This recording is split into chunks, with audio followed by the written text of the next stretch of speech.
everyone. Thank you so much for joining us online today for our shopping experience panel, where we're going to be focusing on the Northwestern Ontario spotlight that we have in our marketplace at Indigenous Fashion Week Toronto.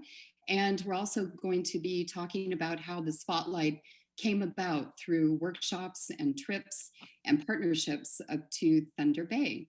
So I would like to introduce everyone that we have with us today. We're joined by Carrie Swanson, who is the Director of Development for IFWTO, Jean Marshall, who is located up in Thunder Bay, and she programmed the Northwest Ontario Spotlight this year. And then, of course, we have the wonderful Leslie McHugh, who is the Marketplace Coordinator, and she has been with us since the beginning of IFWTO, from the live marketplace as well as the online one. So welcome, everyone, and I'm excited that we're all finally together and we're able to talk about the beautiful work that's been coming out of the Northwestern Ontario Spotlight. So I know, Carrie and Jean, there were two trips that happened up to Thunder Bay from 2018, 2019, and then a workshop that happened as well as a partnership. Can you talk a little bit about that and how that all first started? Yeah, there were actually a couple of workshops. So the way that this really started, or the way that it came about, was Sage and I developed the values-based entrepreneurship workshop, which was an opportunity to work with designers and makers, creators, artists to put some kind of entrepreneurship program together that was values-based and that was specific to Indigenous practice. And so we had a group of women who came to Toronto, and Jean was part of that initial program. So maybe, Jean, you could share just a little bit of your experience in the program, because that was kind of where this all started. Absolutely. I think coming down to be a part of that workshop really helped me out a lot with my own arts practice, and in turn, it helped me to help a lot of other people. The one focus of the workshop that you guys did was value, as Carrie just said, values based. A lot of the people that I work with the North NWO Spotlight, they all sew, and everything is very time consuming. And I started to realize that the value is not quite valued. And I think in the last few years, I've been noticing there's more beaters, and it's kind of explosive what's been going on for Indigenous makers in the slow movement. So I think everyone who's a part of this cohort with this initiative, this partnership with IFWTO this year, they're all a part of that. And all of them now understand how to value their work and price their work and brand their work. And those are skills I learned through the workshop that Carrie and Sage had offered in Toronto. We covered all sorts of things, from packaging to how to talk about yourself. I think that's one of the most difficult things for people to do, no matter who you are, is to introduce yourself and talk about, hey, what do you do? How do you talk about your art? Most people I know clam up and are unable to do that. So I still do that, actually. It's still hard. But I think after I went to Toronto, I got home, and then a lot of conversation came from that with Sage and with Heather and Carrie, and it brought us to them coming to Thunder Bay. And I thought, that is so great, because here in Thunder Bay, there's lots of things happening here, but nothing so specific. targeting exactly what we need. And I thought of a whole slew of makers in our community that would benefit from what I experienced having to go to Toronto. You know, some people can't do that because of children, whatever issues are in life. So it was really great that they came here. They came to the north and offered us this specific workshops.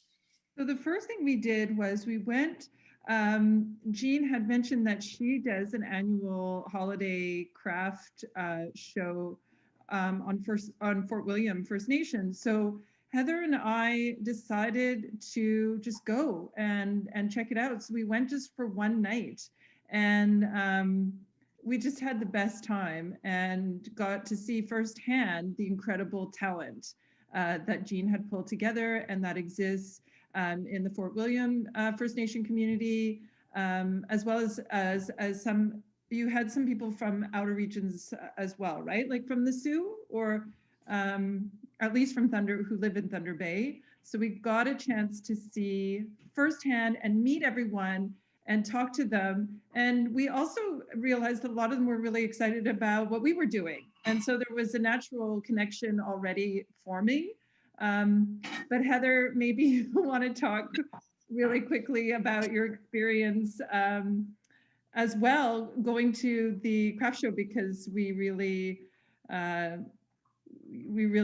loved it. We were really blown away by the work we saw there.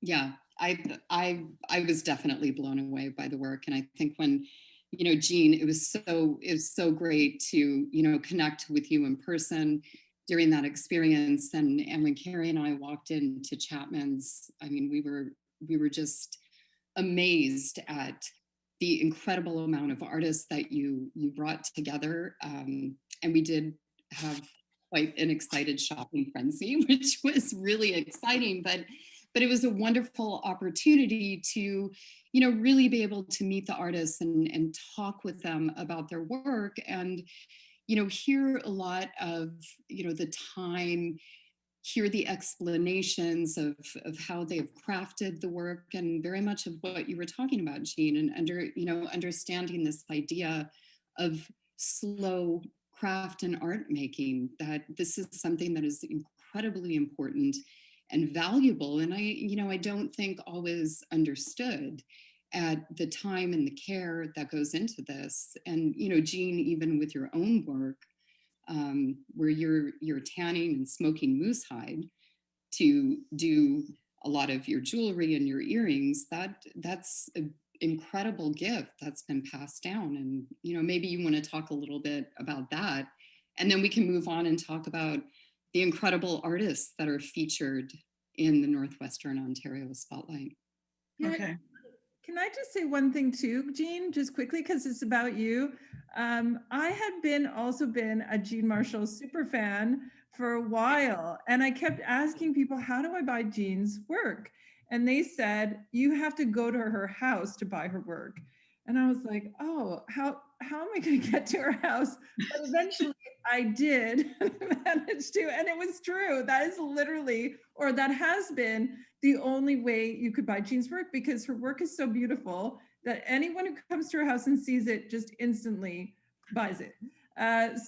So I, you know, just to give also Jean the opportunity, as well as this circle around her, to have access to this wider market for their work, and to, like you were saying, Jean, for them to be able to realize the value that work has in that broader space.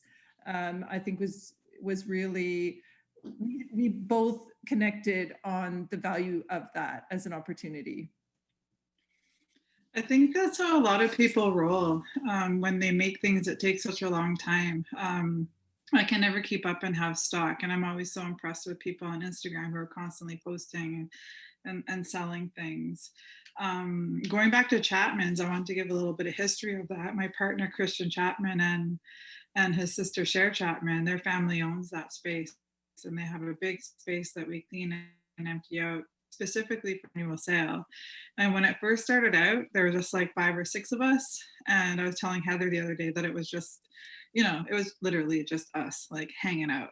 Like there wasn't many people coming to see our work. And you know, our friend Elliot was playing guitar and we are just kind of singing, and Nick Sherman was there as well. So it was a nice little hangout. But like fast forward to like 6 years later, you know, like last year, one of the unique things about the sale is that it's free. So it's accessible to anyone to come, and it kind of ended up being like a first come first serve. Like before it was, you know, we would invite people, and then now it just kind of got to be this, some people would say they were going to come and then they didn't come, so we didn't know how to organize it, so it was just this free for all. So I think that year that you guys came, it was like kind of the free for all, and people just came, and everyone made space for everybody else, you know, because we set up all the tables in there and people come in, and you know, so it's just this insane variety, this diversity of all sorts of work, from moccasins to antler carvings, to prints. Like, it's just really great. It's like one-stop shop. But the thing that I like about it the most is, of course, supporting these makers, but it's the vibe that's happening within that room, and visiting with each other, because I think we don't, in our life these days, well, not so much with COVID, but pre-COVID, everyone was so busy and couldn't visit, and so it was always this, you know, let's go to Chapman's, and you'd always run into pretty much everyone you never see in the kitchen. So there'd be soup and bannock, and yeah, it was just really great. So all of these people, that's pretty much how I've met a lot of these people, is through Chapman's Gas Bar. And it has definitely grown, and it was time for this to happen, for all of these people to be a part of this platform, this opportunity that all of you have created. So I want to thank all of you for your expertise and your kindness in doing this. Leslie, who I was only working with 10 people or 11, and Leslie was working with like over 30 or 40 makers. So yeah. Yeah, and generally for the live marketplace, Leslie works with 54 people. So it's, yeah, you do incredible work, Leslie. Oh, thank you. It's a challenge, definitely moving things online and navigating, you know, something that we normally wouldn't do in this way. So it was an exciting experience for sure, and it was nice to see the frenzy that happened right when the shop went live.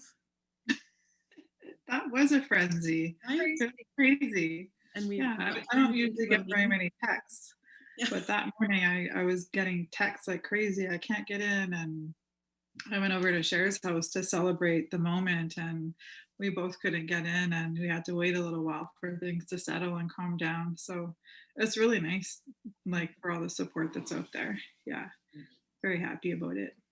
Also, what was really great about it was all ages. Like, you had really at Chapman's, and I think we tried to capture that spirit as well at IFWTO. You've got really young, all going up to all ages of makers who, you know, are different. Some are doing it as a hobby, some want to do it as their career. And that was really what the online, with the values-based entrepreneurship program was about too, was that, you know, that's okay. It doesn't have to be about getting rich and making tons of money. A lot of people are doing this because they love making. You know, most people have been making for many, many years and just gifting what they make. So it's not everyone's desire to grow into a big business. So with the values-based approach, we're just really giving the whole kind of gamut of opportunities that could be explored if you were interested in taking that work to a different environment or in a different direction, but recognizing that not everybody wanted to grow a large business. So, and like you were saying, it's about community, it's about being together, it's about learning from one another and sharing. And so this kind of anti-capitalist approach, we also really try to embrace. But there is a huge desire for this work as well. So it's good for people to know that and to see that, you know, I think a lot of people really learned a lot about their price point, even by being in IFWTO this year, because there's a much broader market for the work. Absolutely. And I also think that, you know, aside from the money, the items that we wear. We are all wearing something. We're all representing somebody right now.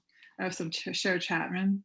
I also have a beautiful scarf from R.S. Gustafson, Shannon Gustafson, wearing a hat, Dene Nahu hat.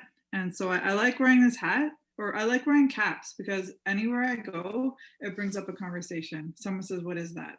Are you Dene?" And then I say no, but then I'm able to segue into learning from a beautiful group of people in Banff. So Tanya Larson, Mandy McDonald, and Mila. So Mila gave me this hat and I'm so proud of it, but meeting them really is what kind of like kickstarted my journey with moose side tanning, because I'd always wanted to do it. So it's we all wear things that we're proud of, and there's a reason why, and there's a story behind it, especially when you meet the artists themselves. Cher Chapman, these earrings are, well, she's my sister, so she's I love her beadwork. She beads like, she's a young woman, but she beads like a little gokum. Like her beadwork is solid. It's, if you haven't looked at her work on the site yet, you can, oh hey, let's start show and tell. Yeah, let's start doing this, because so we pulled examples from all of the artists that are featured in Northwestern Ontario Spotlight. And this, for example, is one of Cher Chapman's purses. So Jean and Leslie, I know, you've got a lot to contribute to. If you all want to talk about it, and I'll hold it up. Yeah, Cher's beadwork it's exquisite. No other beater beads like Cher. Her colors, like beaters who beat all the time and who like obsess over it would probably all agree with me that those colors, like where did those colors come from? So Cher's color palette is very, it shares, and that concept of, my mom said it to me. My mom's a language speaker. She had said beading has its own dialect, and I see that when I see Cher's work, that this is her beading dialect, and I can identify her work. Beaders can identify each other's work, right? And when you become to get to know someone's work, same with painters and other artistic art forms. So I really love that. Jean, your colors are really distinctive as well. I'm wearing Jean Marshall earrings, and I also, these are the moccasins I bought when I was visiting. Wow. So your color palette is also really distinct, and we were curious about how you're all influencing one another in those color choices. Is that you're talking about those things, and because I can see you and Cher influencing one another in your choices, and I see it in some of Sheila's work with her moccasins, and I can see this kind of dialogue happening amongst you. So I was curious about that. I definitely think beaders are influencing each other all across Canada. With technology, we're able to see and access each other's work so readily now. It's very interesting. But I do think that they're territorially in each province across Canada, there is distinct Anishinaabe style, there's distinct, Athabasca, and there's distinct styles of work, but things are starting to cross-pollinate, absolutely. And for Cher and I, for example, we sit and bead together often, and we sometimes I don't like her colors, and sometimes she doesn't like mine. I love purple. I'm always saying put some purple in there, right? But she no, like we disagree about our colors. But it's always interesting that no matter what you do with beads, they always something always turns out beautiful. And I was told to way back, I've been beading for 20 years. When I first started, I was nitpicky about things. If I wasn't happy with something, I would take it apart. And I just don't do that anymore. If I'm not liking it, I just think, well, let's just keep going and see what happens with it. And someone always will like it. But also, someone had told me that to be careful of what you do and to honor your gifts, and you don't take things out, because it's kind of like a disrespect to yourself in a way. And you need to accept where you're at, accept accept what's happening within that moment in time. So I really like that. I'm like, yeah, I'm not going to go backwards. I'm just going to keep going forwards and see what happens with it. And sometimes it's surprising. And yeah, so hmm The one thing I really like about Cher's work is that they're all on elk hide, which was rare for some of the items that are in the shop. Where can people buy more of Cher's work now that she's completely sold out on the site? okay, so shares what I would refer to as an underground beater. She's very humble. She's very quiet. She's never gonna put herself out there. This is a huge. It's a really big deal that she was a part of this, and she worked very hard. I watched her for about a year making these bags because she was gonna sell them last year at the Chapman's gas bar sale. She held on to them and completed them for this. She is working on 20 pairs of earrings right now, Thunderbird earrings, and she's going to have her first Instagram sale. So she and I both don't know anything about how to do that kind of thing, but we have received some tips from other Instagrammers, Striking Stick and OCH. They've been helpful with their advice of what to do. So, but I mean, I think a lot of beaters just do it like that. They make a few things and then like little batches and then sell, right? It was very hard to keep up. So there's 10 really lucky people out there, I guess, who snagged them up as quick as they could. Yeah. I saw the Thunderbird earrings. They're so beautiful. Yeah, they're gorgeous. Yeah. She really put her all into those. I'm really excited to see how that sale goes.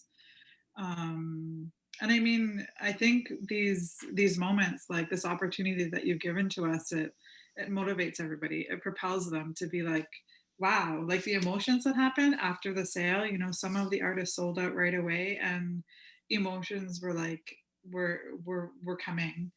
And I think when you put so much energy into something, it does something to you. It was really interesting to witness that happening and hear and having the conversations with some of the participants about the feelings that they were having about selling their work. And I think that as Indigenous people, we've been oppressed, and we've suffered so much, and this what you guys have created is lifting our spirits and the spirits of the world in such powerful ways. And so for me, working with these people who are very dear to my heart and seeing it bring them up in this way is just it brings such joy to my heart to see them feeling that way. And if you don't have someone believing in you, then how are you going to believe in yourself, sort of concept. Like it's things can be hard. So this experience, I just can't say how grateful I am for this, for all of these individuals. I mean, our team had a really good cry too when everything launched. So we know how excited we all were and all the emotions. Heather, it looks like you have longboats. Oh, well, one of the things I just wanted to say something about Cher Chapman, which her color combinations are so incredible in her work. And that's something that we noticed with a lot of the artists in the spotlight, that just very, very unusual color combinations that you wouldn't normally expect, like the use of navy and a dusty pink in her Thunderbird earrings. And I know another person who has some incredible colors and color combinations in her work is Katie Longboat. And I don't know if you two want to start talking about her. She's amazing. I love her work. And this was one of her first sales, right, Jean? Yeah, it was one of Katie's first sales, and her beadwork is different from everyone else's. She uses so obviously her colors just like always bounce, and they leave an imprint in your mind, that's for sure. So yeah. Oh, were you gonna say something, Leslie?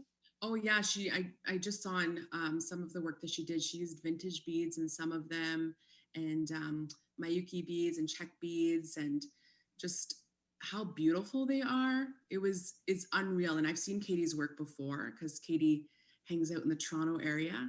Her stuff is so amazing. So I'm glad that we were able to add her into the shop.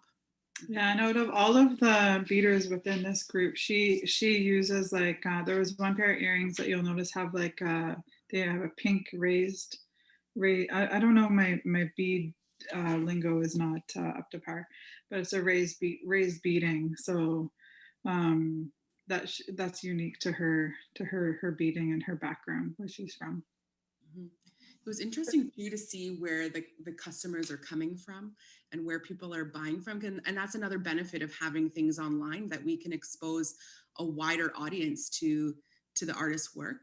Normally it would just be whoever can be in person in Toronto, but we had people from the UK, from Peru, Australia, Mexico, purchasing works, which is so exciting because that wouldn't be something that normally we would be able to do. It wouldn't reach that far. So it's nice to show the work as far as we could this year.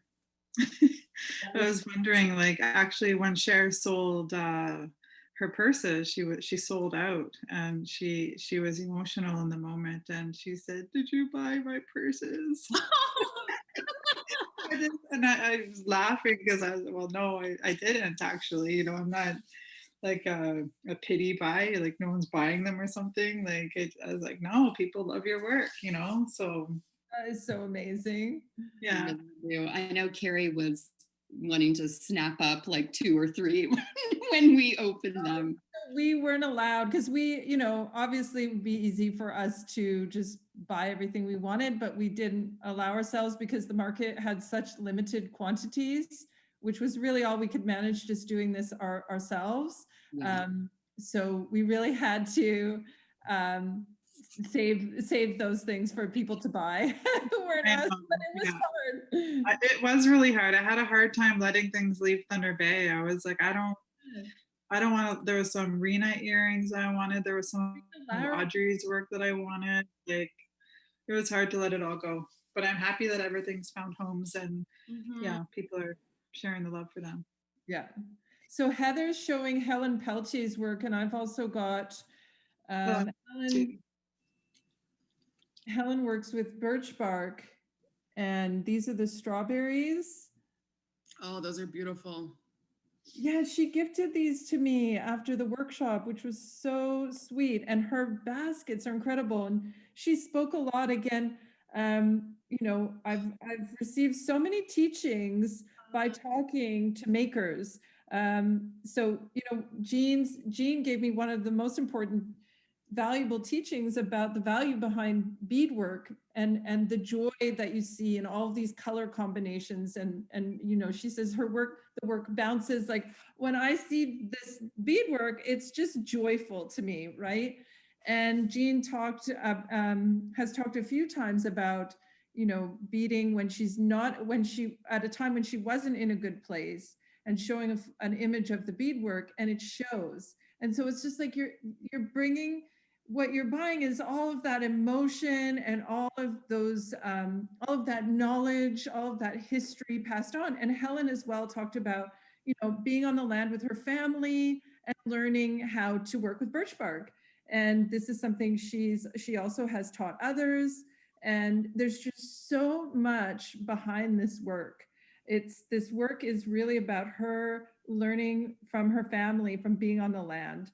And it's so beautiful. And obviously this, you know, the strawberry has meaning and ceremony behind that. And there's all these different teachings within the work that if you take the time to talk to the makers, you realize how much is actually going into this. Absolutely. I think going back to the comment about beading, you know, you always hear, you know, you need to be in a good place when you bead, but I've also had some very good conversations with other beaders about how beading has helped them get to a good place. So I find that interesting. There's no rules to how you do things, but I know for me, when I think when something is expected, say someone orders something, and this is what I used to do. I used to take an order, take the money, and then I get all stressed out, and then I'm trying to make this thing because this transaction has happened, and then it kind of stalls the work, it stalls the creativity, it kind of, you know. So for me, I don't do that anymore because I need that creative freedom. there's expectations put onto something for me, I can't do it. I can't do it anymore. So I learned that a long time ago. But I found that interesting for a lot of people when they're in a hard place, you know, hurting, doing that beadwork is what is guiding them to get to a better place of positivity. It's really great that But going back to Helen Peltier, what's that, Gary? Oh, I was going to say Helen has one piece left in the shop. Oh. She has a large V-neck t-shirt that illustrates the birch bark really nicely. It has a strawberry print on it. So it's the last piece. So if you want to have a Helen Peltier, head on over to the shop and pick up a t-shirt. Oh, I don't mean to laugh, but it's like the shopping channel. Oh, I know. Totally. IFW Toronto. So this is Helen's work is so unique because it's this wigwas, this birch bark is referred to as winter bark. It's harvested at a certain time, and it's can also be called sgraffito. So what happens is there's a layer on there, the cambium layer, that she etches it out, and that's how she gets these beautiful images. And Helen is actually one of the participants that came to the workshop that Sage and Carrie ran earlier in the year. And since then, Helen has really, her career as an artist has really gone far in a short period of time. You know, she's always loved bark. And then the last 3 years, she's really focused on her skills working with this material. And it really, really shows. Yeah, proud of her. She's amazing. Yeah. I I think, she just was showcased on, they're doing a series, don't quote me on this, but it's a series on CBC, and they're working with Indigenous artists on land-based stories. So she was a featured artist on that with her bark knowledge. I really love this. Maybe we can talk about quill work, Audrey DeRoy. Okay, so speaking of knowledge, Audrey DeRoy is from Lac du Mille, and she's a phenomenal educator and knowledge keeper, and she is always sharing everywhere she goes. She's a giver. And sometimes I think that people don't realize that she's also a very talented maker. And so she loves working with hometown hide, porcupine quills, birch bark, and beads. And so as you can see, Heather's holding up a quilled bracelet and matching earrings. And her work is very delicate and very fine. It's very high quality, and she prides herself in that.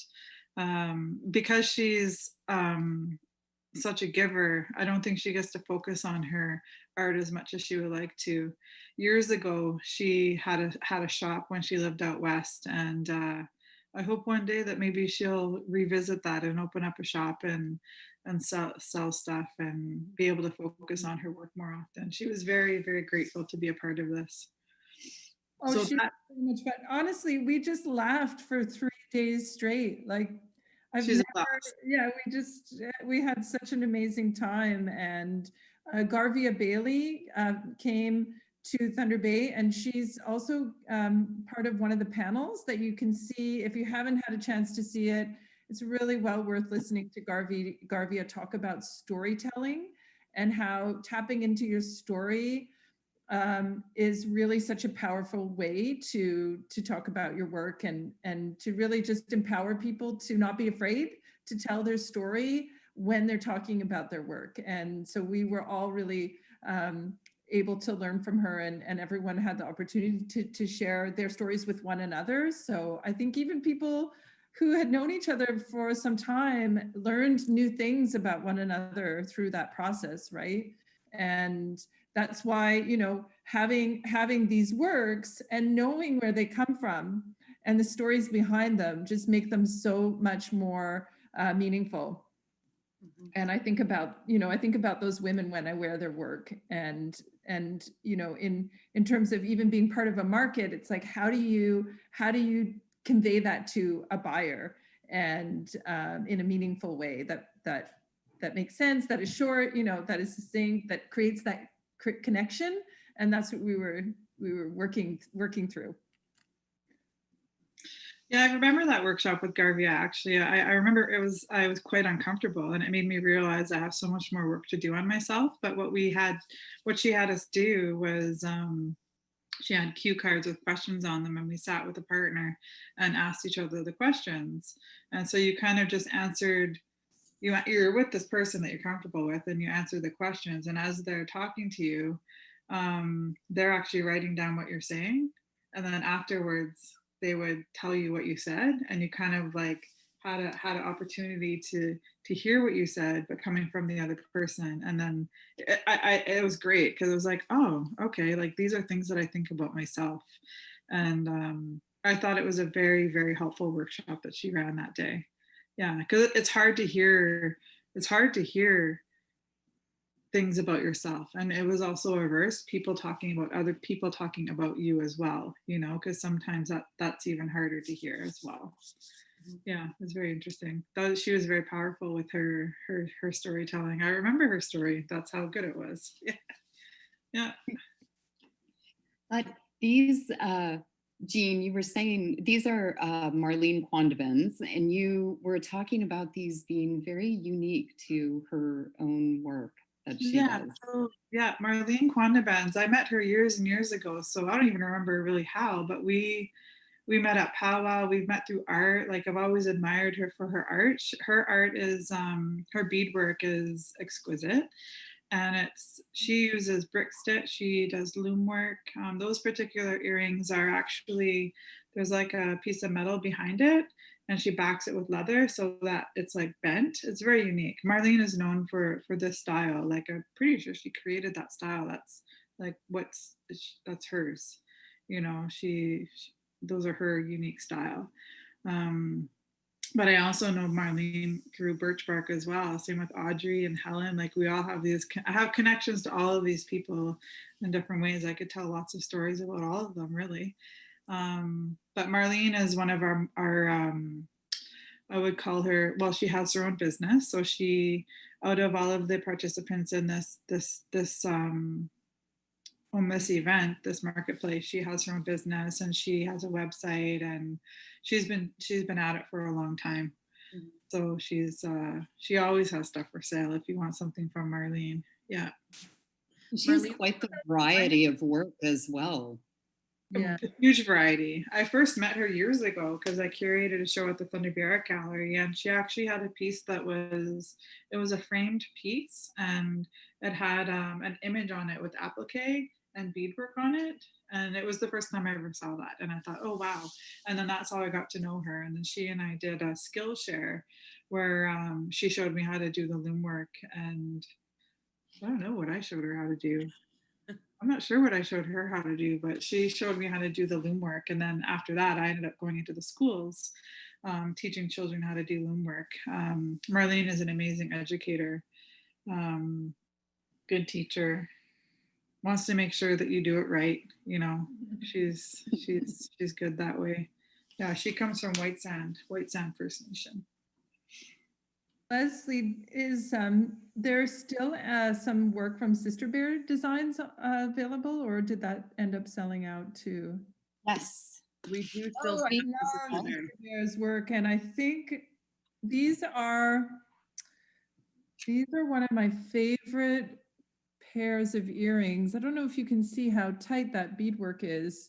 Yeah, so Sister Bear Designs is Kathleen Soto, and she comes from Lac de Malac, and she had Sister Bear Designs is her and her three sisters, so they all work together to make all sorts of work. And I first met her at the farmers market here in Thunder Bay.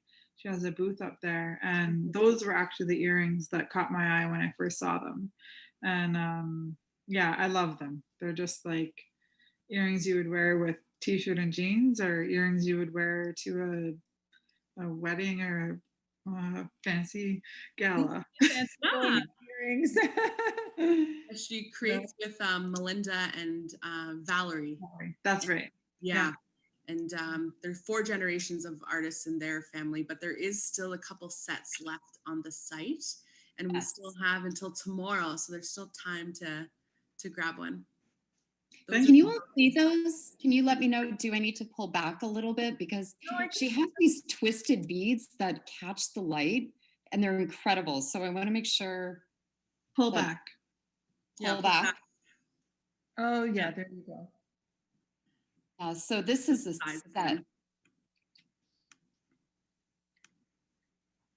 So Leslie, this is still available. And then Are the earrings like in this style still available? I know we had some. She has a No. set that has a pair of earrings and also a hand stamped, it's like a leather hand stamped hair barrette.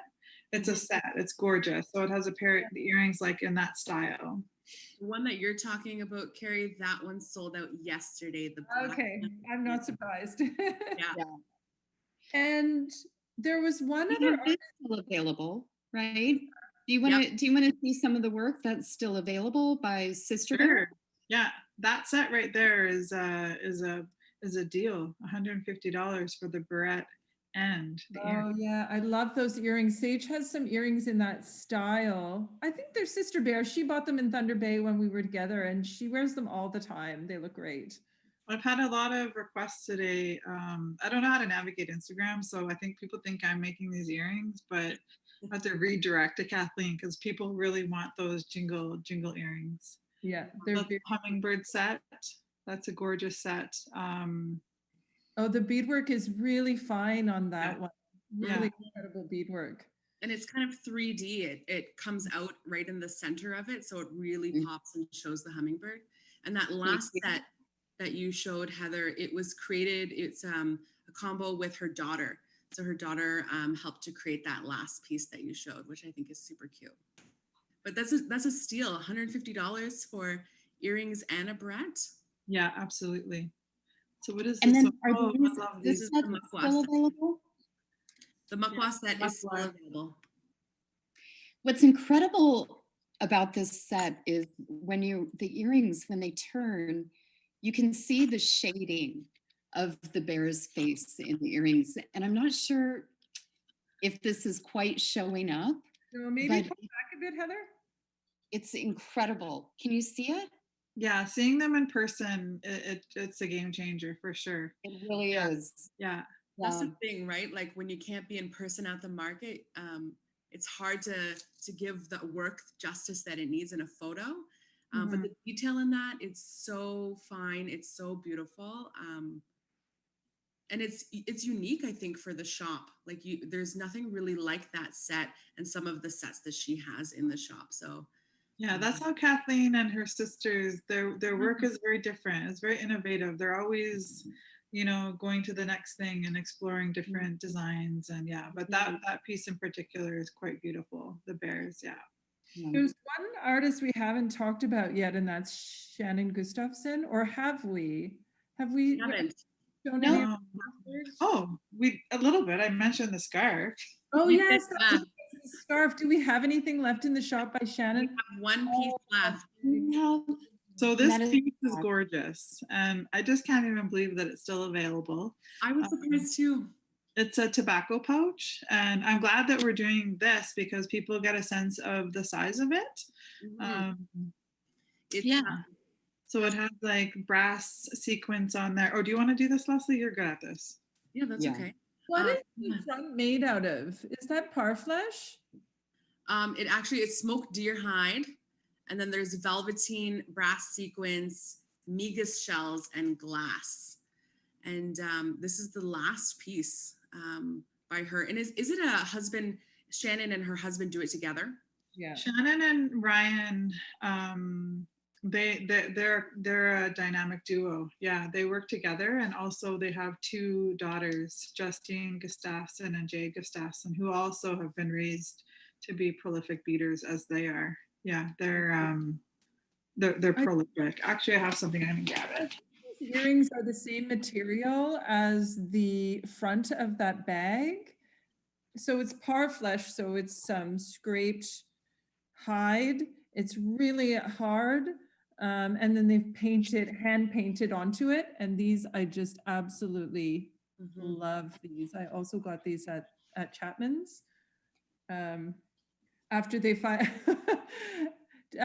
after Heather and I finally convinced we kept running next door and asking them at the gas bar for more cash off our debit cards, and then finally he was like, "No more cash, no more cash for you too." We're like, "Please, more cash." So we bring cash to Chapman's. A lot of it. Well, I find with the Gustafsons, they're always like those earrings, for example. It's like that would have been what they did at that time, and I haven't seen them since. But they'll probably come around again. Yeah, they're always onto their next ideas. This is something that their daughter Jade made that I purchased the other day. Oh, Well, she had a sale. So again, she had a sale on Facebook, but I happened to go by their place, and I was like, try not to get too excited, but I was like, are they for sale? Like, can I buy one? And I actually wanted to buy two, and I should have bought two because they all sold out. But it's just the cutest little coin purse. So I love that.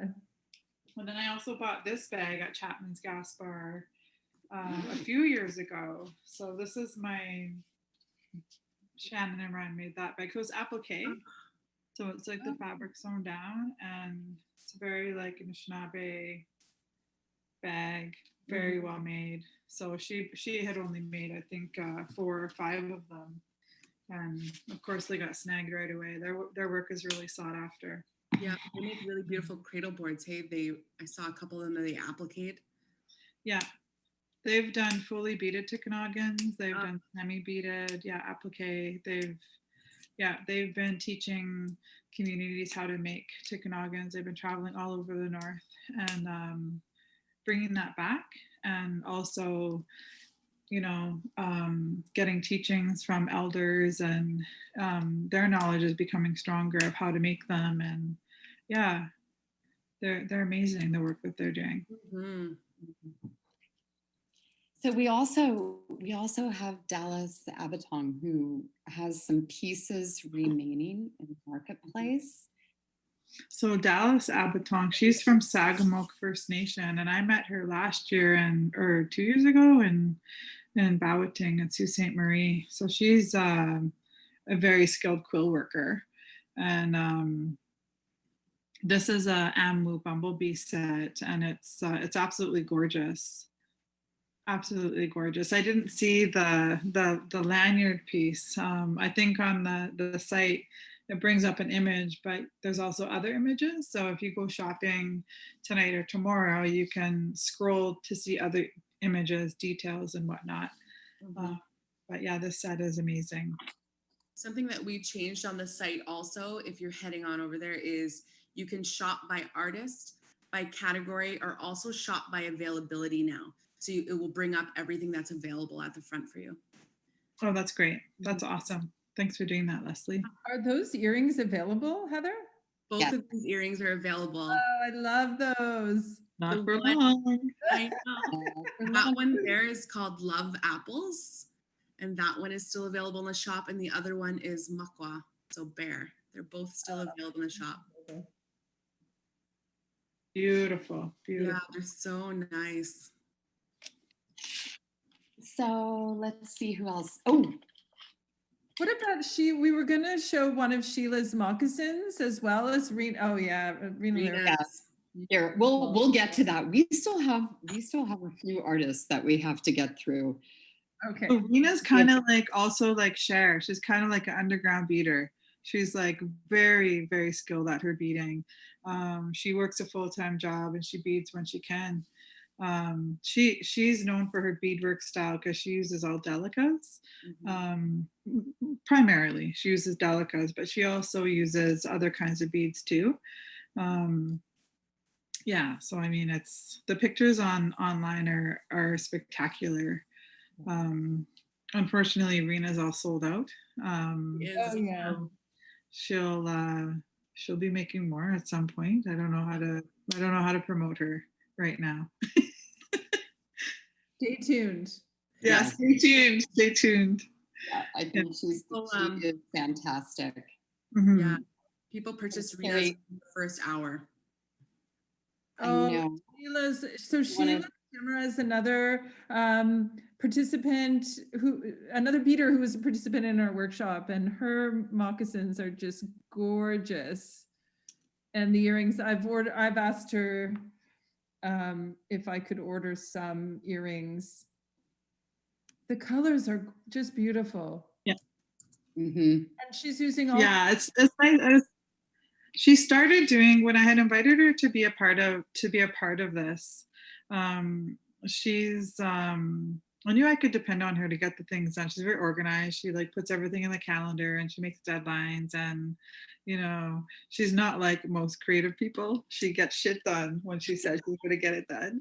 So she said, I'm going to make, because originally we were supposed to be a part of the marketplace, the 3-day marketplace in Toronto physically before COVID. And so that's how everything transitioned to this, to being online. So she was originally going to make 75 pairs of moccasins. And I was like, okay, like have at her. And she made that many moccasins. Oh. And so I said to her, you might want to consider making some smaller items for when we go to the market, you know, like make some earrings or wallet cases, like you think of making something different for a change, you know, and that's how she came up with these. She took the advice of myself and her sister. So her younger sister is Helen Peltier.